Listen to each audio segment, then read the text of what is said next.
Salutations aux Histokilunu curieux. Aujourd'hui, nous allons parler de la Gaude. Non pas de la commune des Alpes-Maritimes, mais de la farine de Gaude.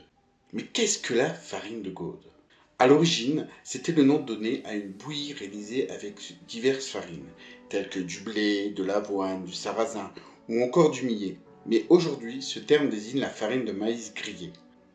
Le maïs est une plante originaire d'Amérique centrale. Son ancêtre s'appelle la théosine. Avec la sélection naturelle et celle de l'homme, qui garde les meilleurs épis, on arrivait à la forme que l'on connaît aujourd'hui.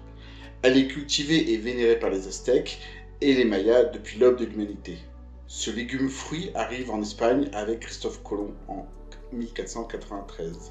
Plusieurs dizaines d'années plus tard, on retrouve le maïs dans la région de Venise, sous le nom de blé de Turquie, nom que l'on donne aussi au sarrasin.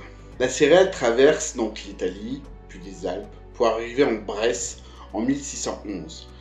La Bresse est une région naturelle en France qui se situe entre l'ouest de la Saône, à l'est par le massif du Jura, et au nord par la rivière du Doubs. La limite du sud est plus incertaine. En Bresse, le maïs est considéré comme une plante miracle. Pour ne pas perdre la récolte, les épis étaient séchés au four et par erreur, un peu trop grillés. Ces dernières sont moulues et donnent une farine très odorante avec une bonne odeur de noisette. Pendant 300 ans, les Bressans mangeaient cette bouillie qui était très consistante. Elle était cuite pendant plusieurs heures sur le coin du feu. Cette soupe épaisse était dégustée en général avec du lait frais. C'est l'une des explications à l'expression « les Bressans, les ventres jaunes », qui à force de manger de la Gaude avaient le ventre jaune. Aujourd'hui, la nourriture s'est diversifiée et cette mixture est tombée dans l'oubli. Mais pas la farine, qui viendra accompagner vos plats sucrés comme salés, de l'entrée au plat ou au dessert. À côté de chez nous, dans le Jura, il reste le dernier moulin artisanal qui fabrique de la farine de Gaude à Chaussin, le moulin Taron. Vous pourrez trouver le lien dans la description. Pour en revenir à la recette que l'on va découvrir aujourd'hui, ce seront des sablés à la Gaude. Mais vous retrouverez régulièrement dans mes futures recettes l'utilisation de cette farine, comme dans les crêpes, les gaufres, le pain, des gâteaux et plein d'autres recettes. Donc, à vos fourneaux, c'est parti pour des petits sablés, un goûter apprécié par les enfants.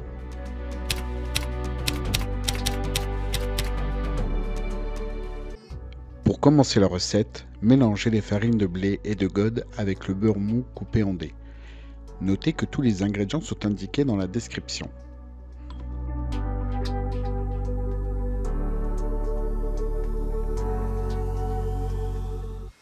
L'objectif est de ne plus avoir de bout de beurre et un mélange plus ou moins uniforme. Pensez à mettre également le sel à cette étape. Une fois la première étape effectuée, rajoutez le sucre glace. Ce dernier permettra d'obtenir des sablés plus aérés.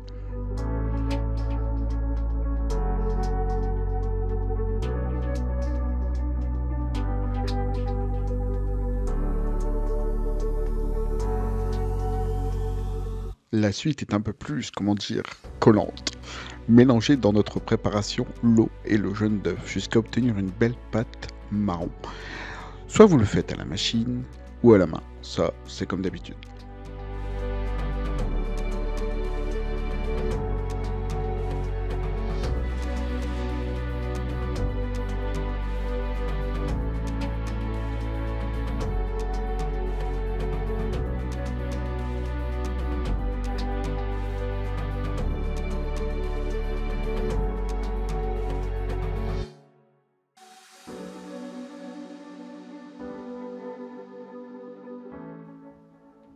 Maintenant, mettez la pâte dans du film transparent et laissez-la se reposer 30 minutes au réfrigérateur.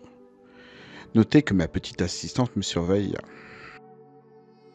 Si venu le temps d'étaler la pâte et de faire des trous dedans. L'objectif est qu'elle ne fasse que 1 ou 2 mm grand max, car elle va gonfler en cuisant et vous obtiendrez des sablés aérés.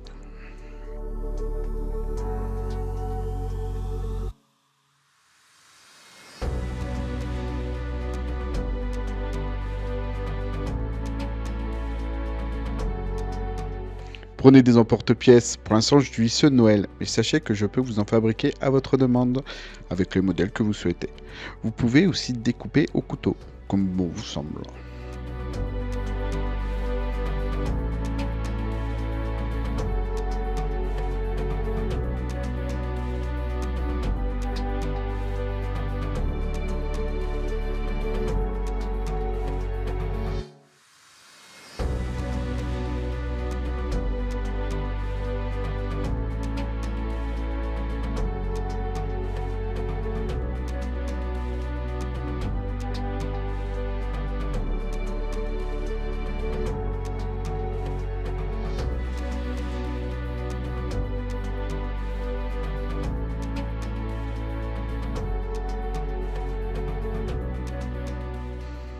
Et c'est la fin.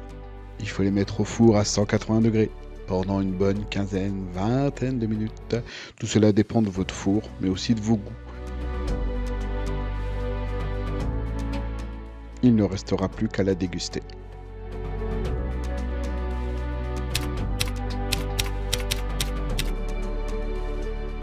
Voilà, c'était une petite recette moins compliquée que la dernière, mais tout aussi bonne. Une de mes recettes favorites avec la Gode est la tarte aux pommes et au crumble. Remplacez un peu de farine de blé par ce maïs torréfié et cela va rehausser le goût de la tarte. Sur ce, n'hésitez pas à liker mes vidéos, à vous abonner si ce n'est pas déjà fait. Et si vous avez des idées de recettes ou d'envie, n'hésitez pas à les mettre en commentaire. Je vous dis à bientôt, ciao les amis.